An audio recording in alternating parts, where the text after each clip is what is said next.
Kia ora everyone, December here just keeps on giving. Even right up until the last couple of days, we have even more rumours of exciting LEGO sets releasing for 2025. One of these feels like it has been a long time coming. I'm a few days late here, but I do have some thoughts that I still wanted to share. It is a rumour video, so as always, take things here with a grain of salt. Things are subject to change at any given time. There are two very interesting rumours to cover today, both in the LEGO Icons line. We are rumoured to be getting a LEGO USS Enterprise from Star Trek for the first time ever, and we're also rumoured to be getting a remake of the 2011 LEGO Pirates of the Caribbean Black Pearl set.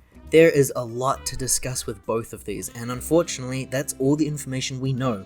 We don't have any idea on the piece counts, we don't know the prices, but apparently it's a summer release date. Everything else here is unfortunately all just speculation, but I did see enough people talking about this online to warrant a discussion today. I first want to cover the brand new theme of LEGO Star Trek, and then we'll talk about some Pirates of the Caribbean stuff. For those unfamiliar with this channel, we here attend the Christchurch Brick Show every single year, and we're usually privileged to be able to film some promotional material there. Every single year that we've gone, there has been some custom LEGO Star Trek sets. Ever since LEGO Star Wars has existed, there's been a call for LEGO Star Trek. It's a big deal for multiple reasons, but one of which is that this isn't the first time that Star Trek will have been produced into brick-based toys. These kinds of toys have actually already been on the market for years now. Hasbro's here was the most notable in my eyes. They had their own thing for the rebooted Kelvin Timeline movies, so all these designs on screen were based on the at the time releasing series. And there were quite a few of these sets released as well, a full-fledged wave I see. These here look to have released around 2013 alongside the film Into Darkness, which released the same year.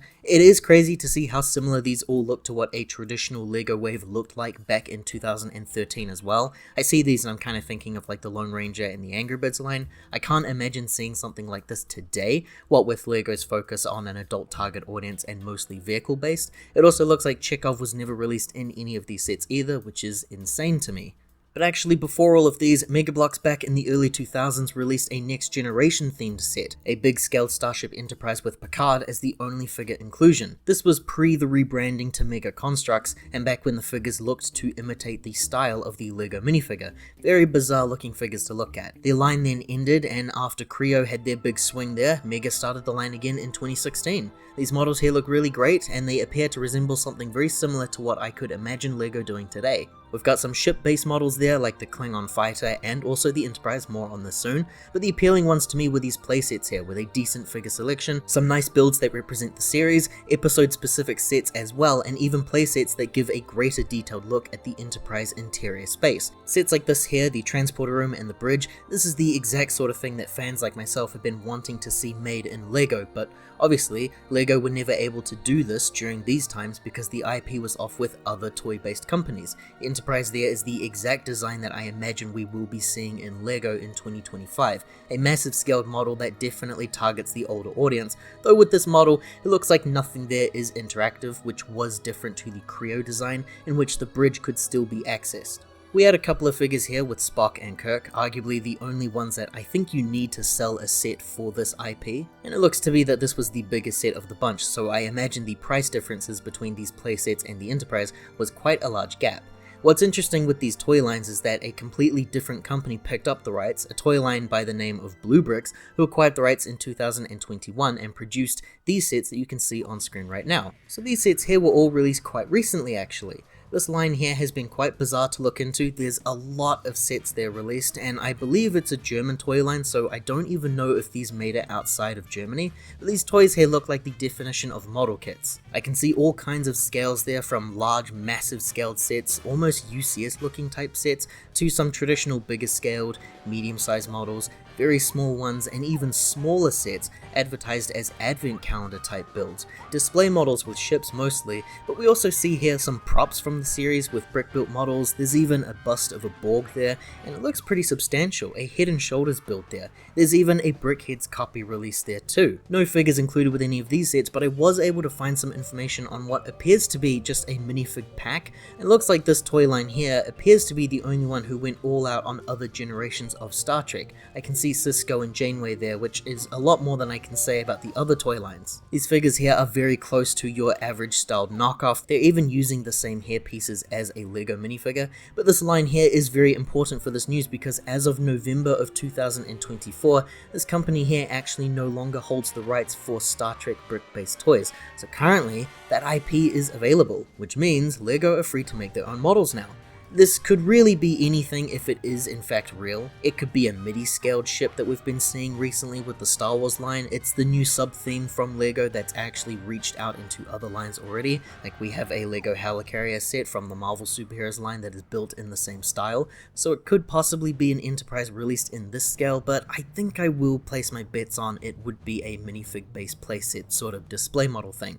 I do think it's going to be based on the original TV show as well, though it could possibly be based on the sequel series of movies from the 70s. It shouldn't change too much for the overall ship design or who's included there if we do get minifigures, but it will change some outfit designs there and maybe the odd sticker detail on the ship. The ideal set release is a playscale Millennium Falcon for me. I'd love to see the bridge be interactive with the figures too, and I would want to see all 7 main crew members included for the set. This could very easily be a one-off type release set, which I wouldn't mind so long as every mainline character is included there. I think it would be a very big sell to try and start off with a full theme personally, as much as I would like to see it happen, but LEGO don't yet know what audience is there waiting for Star Trek LEGO. I understand we're all quite hesitant, and it's very exciting if it's true, but stranger things have been happening with LEGO lately. I never would have thought that I would have an official Dune Ornithopter set released, but here we are.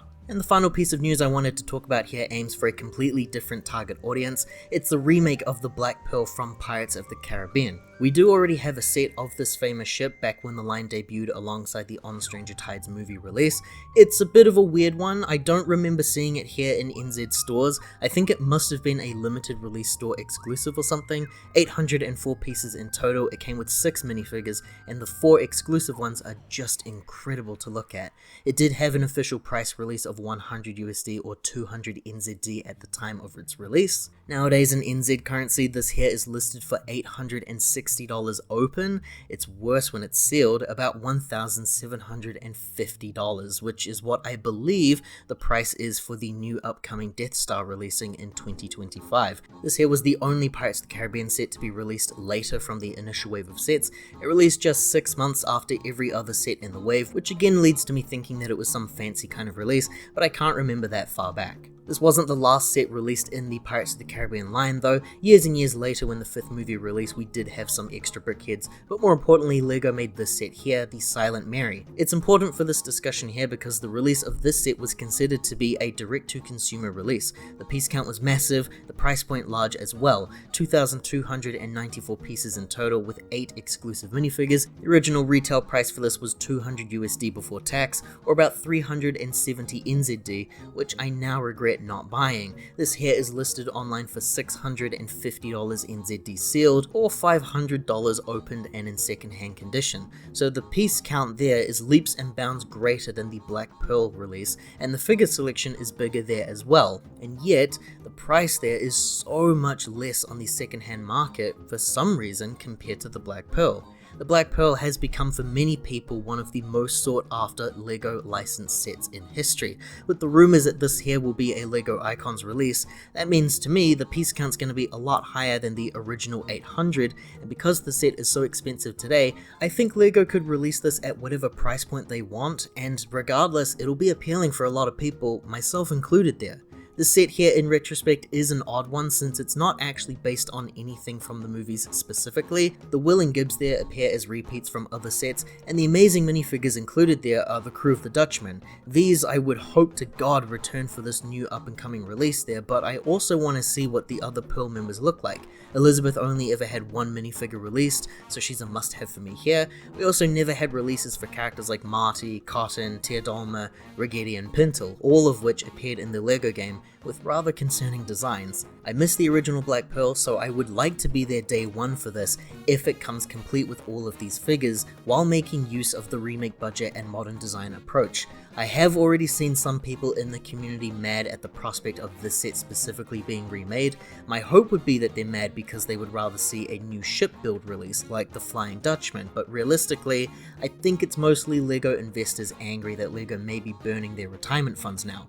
That's all from me today. These are very exciting rumors, and I do hope both of these come true. If you've been keeping track here, then that's, I think, maybe 10 to 32 LEGO sets releasing in 2025 that I'm excited for, that are all going to cost me around about 10 grand at this stage. Very cheap and very achievable for the average consumer indeed. If you enjoyed this video, liking and subscribing to this channel here does help to support more videos like this one. Ka kite ana everyone, take care, see you all next time.